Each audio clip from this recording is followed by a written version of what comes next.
Syekhuna, Syekhuna, Syekhuna. Al-faqir as-sabir khairun amil ghani asyakir. Orang fakir yang sabar, mana itu lebih baik? Apakah orang kaya yang syukur? Mana yang lebih baik? Dua-duanya baik. Fakir sabar atau kaya syukur, kedua-duanya baik. Tapi mana yang paling baik? Menurut Syekh Junaid Al-Baghdadi, fakir yang sabar itu lebih baik daripada kaya yang syukur.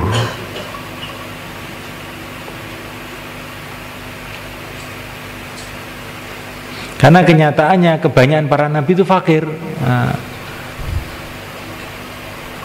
Tapi kan bukan berarti kaya syukur itu jelek loh, bukan. Yang kalau diukur mana yang lebih utama.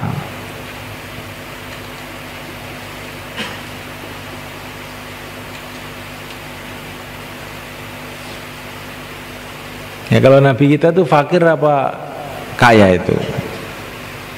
Pernah fakir, pernah kaya nabi kita itu. Wa wajadaka ailang fa'aghna.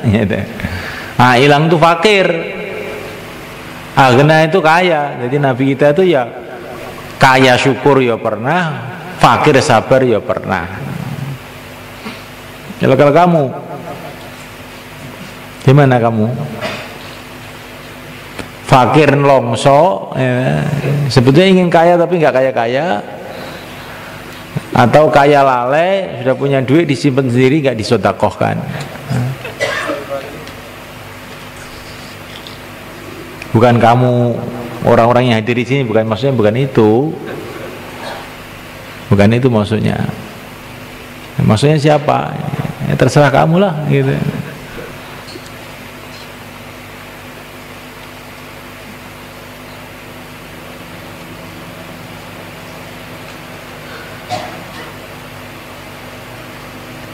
Tapi perlu satu hal yang perlu kamu renungi betul-betul, bahwa kefakiran dan kekayaan dunia itu bukanlah tanda Allah itu ridho atau marah pada seseorang.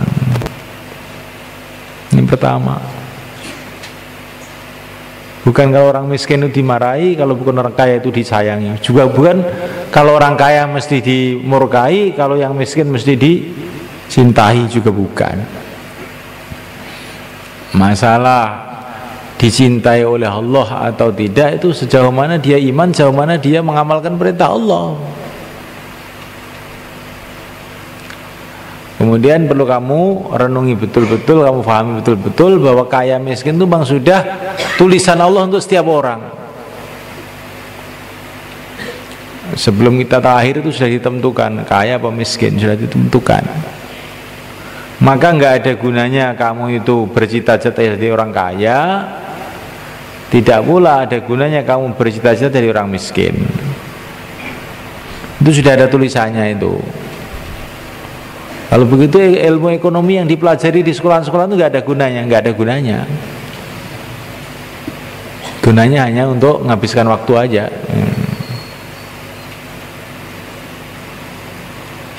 Tapi yang ada fadilahnya itu adalah kalau orang kaya kemudian syukur dan menginfakkan hartanya di jalan Allah. Fakir itu yang ada fadilahnya adalah fakir yang kemudian sabar dan senantiasa berpegang dengan agama Allah. Itu yang kamu cita-citakan begitu. Jangan cita-cita kaya, cita-cita infak itu yang benar. Jangan cita-cita miskin, sudah kalau itu saja, nggak usah cita-cita jadi orang yang sabar kalau miskin. Minimalnya begitu. Tapi kalau Nabi kita minta miskin, Allahumma ahyini miskina wa amitni miskina wa ahsyurni ma'al masakin. Ya Allah, hidupkanlah kami dalam keadaan miskin, matikanlah kami dalam miskin, kumpulkanlah kami bersama orang miskin. Tapi walaupun Nabi itu minta jadi orang miskin, Allah sudah tentukan bahwa jadaka ailang fa'aghna, ya tetap hartanya banyak aja, tapi hartanya itu untuk taat pada Allah.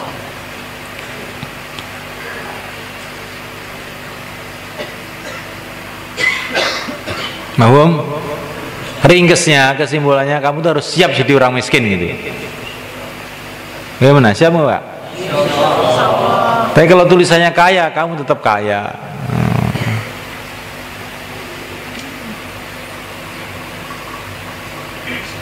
Bahkan kebanyakan para anbiya, kebanyakan para aulia, kebanyakannya dalam suatu keadaan miskin. Tapi walaupun miskin tetap aja mereka itu mulia saja. Jangan kamu kira nanti kalau saya miskin nggak bisa dakwah, nggak bisa mengembangkan agama. Miskin kalau dibela oleh Allah bisa aja. Kalau kaya kalau nggak dibela oleh Allah ya nggak bisa.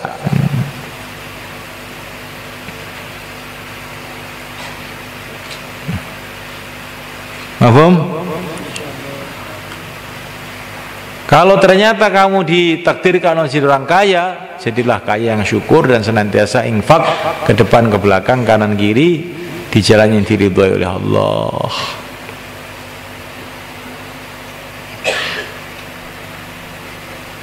Kalau kamu melihat orang kaya, jangan kamu buruk sangka, wah ini orang dunia ini,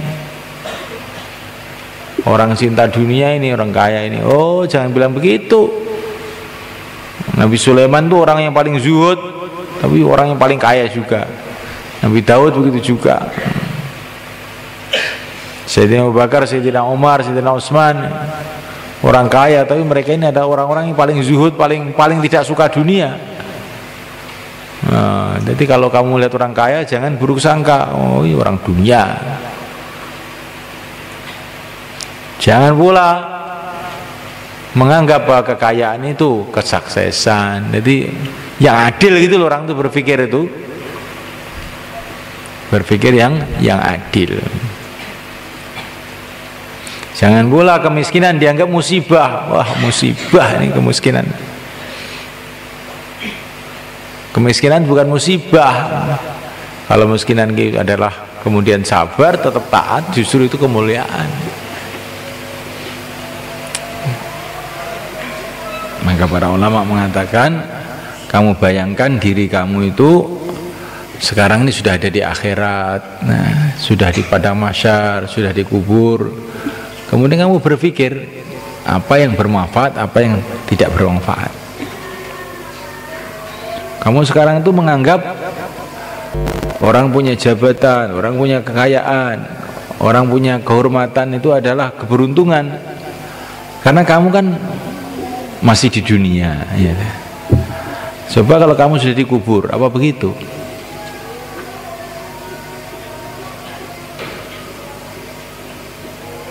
Pasti kalau kamu sudah dikubur akan berubah pikiran. Ternyata orang beruntung, orang iman, orang yang sholat, orang yang hafid Quran, ya. Orang yang beruntung itu orang yang nggak punya apa-apa, karena di sini nggak ada hisabnya, nggak ada diurus apa-apa. Itu kalau kita merasa kita sudah ada di akhirat, baru kita bisa memahami. Karena Nabi kita itu orang yang sudah dikasih tahu keadaan akhirat, bahkan sudah pernah melihat langsung. Terus kemudian beliau datang ke dunia memberitahu kita. Maka kadang-kadang cara berpikir beliau ini agak berbeda dengan kita. Kita ini taunya dunia saja. Lah beliau itu dunia juga tahu, orang dunia, akhirat juga sudah tahu, karena dikasih tahu oleh Allah, bahkan melihat sendiri.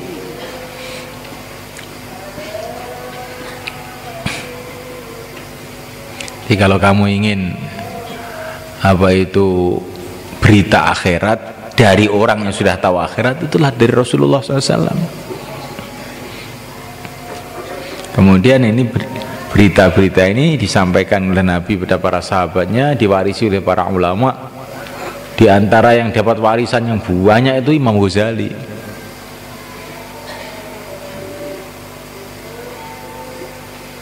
Imam Ghazali itu kitabnya banyak sekali.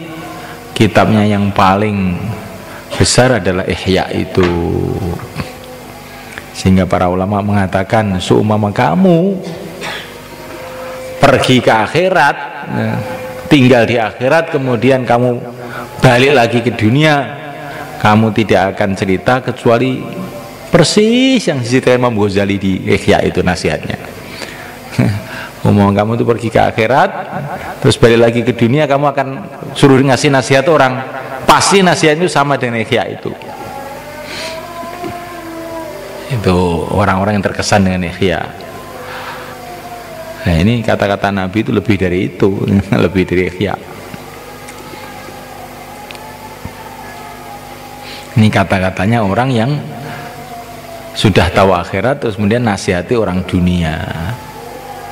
Maka kadang-kadang orang dunia nggak paham, gitu.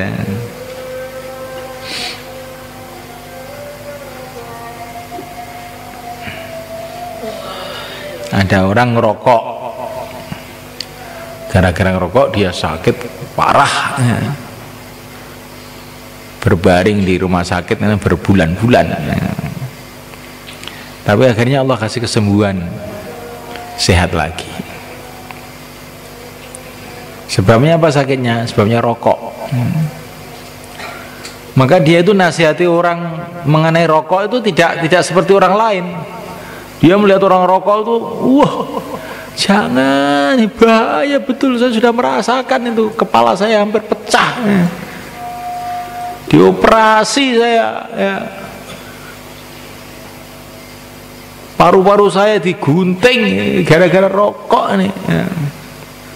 Maka dia itu nasihat itu bukan kayak orang ngomong biasa, kayak melihat orang rokok itu ngeri sekali begitu.